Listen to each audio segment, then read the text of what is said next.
రెండవ పట్టణము పునీత పౌలు గారు ఫిలిప్పీయులకు రాసిన లేఖ 2వ అధ్యాయము వచనములు 6 నుండి 11 వరకు.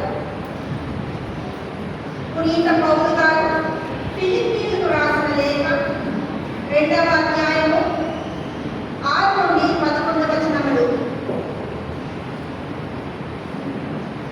ఆయన ఎల్లప్పుడూ దైవ స్వభావమును కలిగి ఉన్నను, దేవునితో తన సమానత్వమును గణింపలేదు. ఇది గ్రహింపవలసిన విషయము. కానీ ఆయన తన్ను తాను రిక్కుని చేసుకొని సేవక రూపమును దాల్చి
ఇది మత్తయి గారు రాసిన శుభవార్తలోని భాగము 26వ అధ్యాయం వచనములు 14 నుండి 27 మరియు 66 వరకు.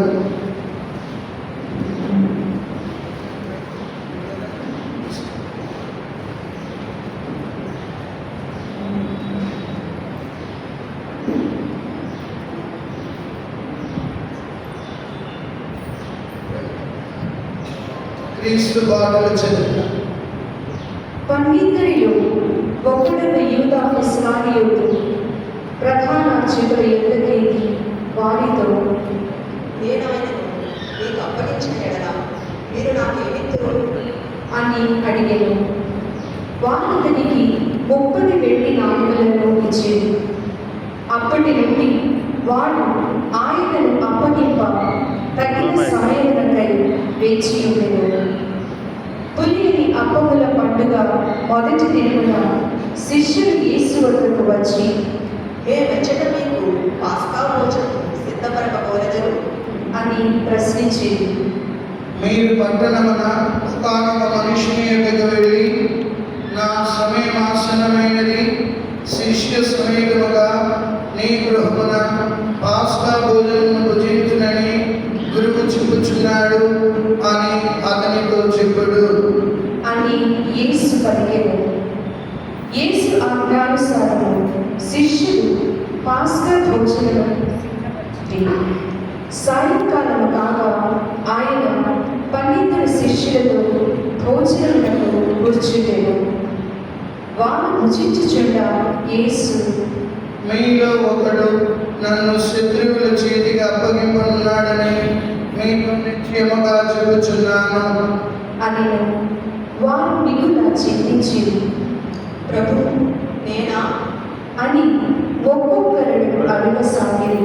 అందులో ఆయన, నాకు ఈ పాత్రలో చేతిని ఉంచిన వాడు నన్ను అప్పగించును. మనిషి కుమారుని గురించి వ్రాయబడినట్లు ఆయన మరణించును, కానీ మనిషి కుమారుని అప్పగించే వారికి అయ్యో అనందము, అతడు జన్మింపకుండిన మేలు అయ్యేది అనెను. అప్పుడు ఆయనను అప్పగింపబడిన యూదా, గురువా నేనా అని అడగగా, నీవే చెప్పుచున్నావు అని యేసు సమాధానమిచ్చెను. వారు భుజించుచుండగా యేసు రొట్టెనందుకొని ఆశీర్వదించి త్రుంచి తన శిష్యులకు ఇచ్చుచు, దీనిని మీరు తీసుకొని భుజింపుడు, ఇది నా శరీరము అనెను. తరువాత ఆయన ఒక పాత్రనందుకొని కృతజ్ఞతా స్తోత్రములు చెల్లించి వారికిచ్చి, దీనిలోనిది మీరెల్లరూ పానం చేయుడు, ఇది అనేకుల పాప పరిహారార్థమై చిందబడుతున్న నూతన నిబంధన యొక్క నా రక్తము. ఇది మొదలుకొని మీతో కూడా నా తండ్రి రాజ్యములో నూతనముగా ద్రాక్షపానము చెయ్యి వరకు దీనిని ఇక నేను త్రాగనని మీతో చెప్పుచున్నాను అనెను. వారు ఒక కీర్తన పాడి ఒలీవ కొండకు వెళ్ళి, అప్పుడు యేసు వారితో, ఈ రాత్రి నన్ను గురించి మీరు భ్రాంతి చెంది నిరాశపడుదురు. నేను గొర్రెల కాపరిని కొట్టెదను, మందలోని గొర్రెలు చెల్లాచెదరగును అని వ్రాయబడి ఉన్నది. ఆయనను నేను ఉత్థానమైన పిదప మీకంటే ముందుగా గలిలయ సీమకు వెళ్ళెదను అని పలికెను. అందరూ మేము విడిచిపెట్టి పోయినను నేను మాత్రము మేము వెడనాడను అని పేతురు పలికెను.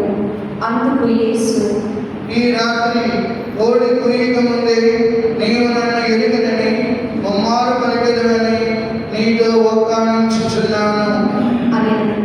అప్పుడు పేతురు ఆయనతో, నేను మీతో మరణింపవలసి వచ్చినను మిమ్మెరుగనని పలుకను అనెను. అట్లే శిష్యులందరూ అనేది. అప్పుడు యేసు శిష్యులతో గెత్సెమని తోటకు వచ్చి, నేను వల్లంత దూరం పోయి ప్రార్థన చేసుకుని వచ్చే వరకు మీరెదురు కూర్చుండు అని చెప్పెను. పేతురు జగదాని కుమారుడిద్దరును తనతో పాటు తీసుకొని పోయాను. అప్పుడు ఆయన చింతాక్రాంతుడై ఆవేదన పడసాగాడు. నా ఆత్మ మరణ వేదనను అనుభవించుచున్నది, మీరెచ్చటనేయండి, నాతో జాగరణ చేయడు అని పలికెను. ఆయన కొంత దూరం వెళ్ళి నేలపై సాగిలపడి, ఓ నా తండ్రి, సాధ్యమైన ఎడల ఈ పాత్రను నా నుండి తొలగిపోనిమ్ము. ఆయనను నా ఇష్టము కాదు, నీ చిత్తమే నెరవేరనిమ్ము అని ప్రార్థించెను. అంతటా ఆయన శిష్యుల యొద్దకు